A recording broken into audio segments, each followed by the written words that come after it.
എല്ലാ ഘട്ടത്തിലും LDF-നോടൊപ്പം കേരളത്തിലെ ജനങ്ങൾ എല്ലാ കുപ്രചരണങ്ങളെയും വകഞ്ഞു മാറ്റിക്കൊണ്ട് ഉറച്ചു നിന്നിട്ടുണ്ട്.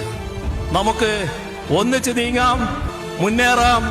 ഇനിയും ഈ കേരളത്തെ കൂടുതൽ പുരോഗതിയിലേക്ക് നയിക്കാനുള്ള പിന്തുണ നിങ്ങൾ എല്ലാവരിൽ നിന്നും ഉണ്ടാകണമേ എന്ന് അഭ്യർത്ഥിച്ചുകൊണ്ട് ശ്രീ ജോസ് കെ മാണിയുടെ നേതൃത്വത്തിലുള്ള ഈ ജാഥയുടെ ഔപചാരികമായ ഉദ്ഘാടനം നിർവഹിച്ചതായി അറിയിച്ചുകൊണ്ട്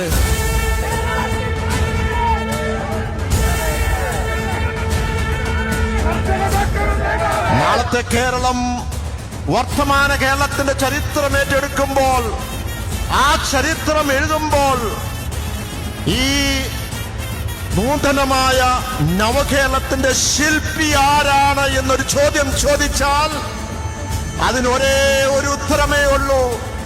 അത് സഖാവ് പിണറായി വിജയൻ എന്ന് ആരും എടുത്തു പറയും. ഈ തെരഞ്ഞെടുപ്പ് കഴിഞ്ഞ് ആ തെരഞ്ഞെടുപ്പിന്റെ ഫലം പ്രഖ്യാപിച്ച് കേരള സംസ്ഥാനത്തിന്റെ രാജ്ഭവനിൽ സത്യപ്രതിജ്ഞയായി 3-ാം പ്രാവശ്യവും ഇടത് സർക്കാർ വരുന്നതായിരിക്കും കേരളം കാണാൻ പോകുന്ന വിസ്മയം.